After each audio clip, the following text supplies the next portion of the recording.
आज सकाळने जो कार्यक्रम उपस्थित केलाय त्याच्या अगोदर सकाळला 36व्या वर्धापन दिनानिमित्त सर्व वृत्तपत्र विक्रेता बांधवांतर्फे हार्दिक अभिनंदन। आणि सगळ्यात महत्त्वाचं असं, आता वृत्तपत्र विक्रेत्याला आहे ना, आज समाजात आहे ना, तशी जर पाहायला गेली 100%मध्ये 80% लोक आहेत एकदम हलकं समजतात। लक्षात घ्या, मला काय म्हणायचंय थोडक्यात, ज्या माणसाला 10,000 रुपये पगार असतो, आपण त्याकडे 150 रुपये बिल मागतो ना, तो आपल्याला हलकट समजतो। पण त्याला हे माहित नाही आपण 40-50 हजार रुपये कमवतो। ऐका, माझं असं म्हणणं आहे की कुणी कोणाला कमी लेखू नये। सांगायचं तात्पर्य असं आहे की कुणी लाख रुपये पण कमवत असेल, कुणी 10,000 रुपये पण कमवत असेल, आपणही कोणाला कमवू लेखू नये। माझं असं म्हणणं आहे, वृत्तपत्र विक्रेता हा प्रत्येक गल्ली वार्ड याला जेवढी जाणीव असती ना, त्या स्थानिक नगरसेवकाला पण जाणीव नसती त्याच्या वार्डात काय चाललेलं असतं। आणि हा माझा स्वअनुभव सांगतो, मी जिथं राहतो ना, मी त्या वार्डात तुम्हाला सांगतो, अनेक लोक मला ओळखत असतील, मी छोटे मोठे ना किरकोळ कामं म्हणजे नगरपालिकेला किंवा आमदाराला किंवा खासदाराला किंवा स्थानिक नगरसेवकाला जी जमली नसेल ना, ते मी करून दाखवलेली वार्डात। हे अनेक लोकांना माहिती की का आपण प्रत्येक एरियात फिरतो, नगरसेवक किंवा यांना काही माहीत नसतं, हे फक्त 5 वर्षांनी येतात। किंवा जो वृत्तपत्र विक्रेता असतो त्याला प्रत्येक एरियाची प्रत्येक गोष्टीची जाणीव असते। तुम्हाला मी आत्ताच सांगतो, आपण एखाद्याच्या घराचं कुलूप जरी उघडलं असेल ना बाहेरून किंवा चावी असेल, आपण ती गोष्ट सांगतो की पुढे चोरी होऊ नये। पोलीस स्टेशनचा एक रिपोर्ट होता, तुम्हाला मी एक सांगतो, ही गोष्ट सगळ्या वृत्तपत्रांमध्ये लक्षात घ्यावी की आपण आहे ना, एखादा समजा कस्टमर गावाला गेला तर आपण 1 पेपर टाकतो, 2 पेपर टाकतो, मी तर म्हणतो 3रा पेपर टाकू नका। कारण चोराला तिची जाणीव होती की या घरात कोणी राहत नाही। ऐकून घ्या, हा विषय जरी वेगळा असला तरी हा आपल्या सगळ्यांच्या कामाचा विषय की का, तर त्या लोकांना म्हणजे चोराला ती ना शाश्वती होती की या घरात कोणी राहत नाही, आपल्या 8-10 पेपर पडेल असत्या, अशा घरात चोऱ्या झालेल्या आहेत। हा सांगायचा उद्देश असा आहे की माझं असं म्हणणं आहे सगळ्या वृत्तपत्र विक्रेत्यांना की ज्या घरात जर कुलूप लावेला असेल तर तिथं 2च पेपर टाका। जर दुसऱ्या दिवशी 2 दिसले तर ते 3रं 2ही उचलून घरी घेऊन जा।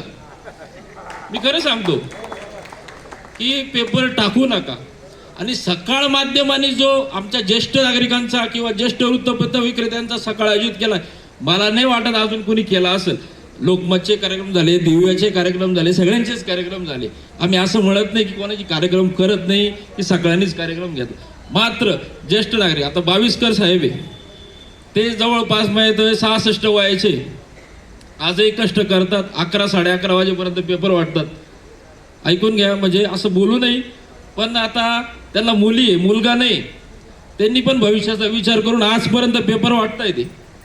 मी पण त्यांच्याच जोडीला जाऊन पेपर वाटतो, मी पण इयत्ता 7वी पासून पेपर वाटतो। मला सायकल चालवता येत नव्हती, मी पायी पेपर वाटले, मी भगूरला पेपर वाटायचो।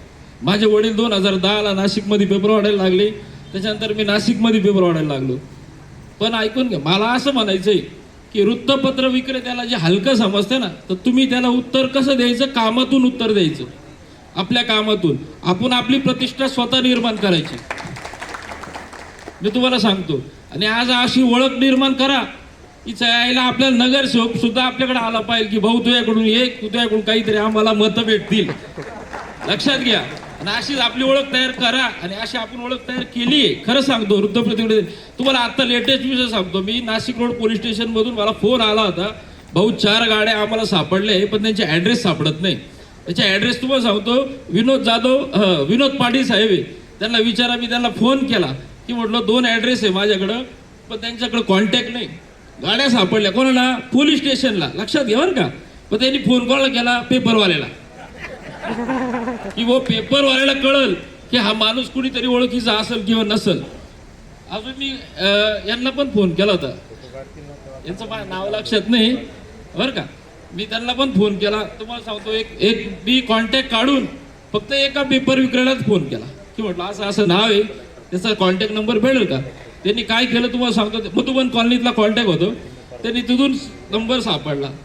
माझा व्हॉट्सअप चेक करा, ते सांगितलं त्यांनी की वृत्तपत्र विक्रेते गणेश हासे यांच्यामुळे आमच्या 4 गाड्या सापडल्या म्हणे, जे आम्हाला शक्य नाही झालं 4 दिवसात। आपण एक अर्ध्या तासात त्यांना गाड्या सापडून दिल्या। गाड्या म्हणजे गाड्या सापडल्या होत्या पोलीस स्टेशनला, पण त्यांचे मालकच सापडत नव्हते. हा असं सापडत नव्हते. त्याच्यामुळे विक्रेता वृत्तपत्रिकेला हलकं समजू नये समाजाने, हा माझा सांगण्याचा थोडक्यात उद्देश होता. त्याच्यामुळे सकाळ समूहालाही मी नम्र विनंती करतो की विक्रेत्यांच्या दृष्टिकोनाने आपण जो काही कार्यक्रम केला त्याचे मनापासून धन्यवाद मानतो.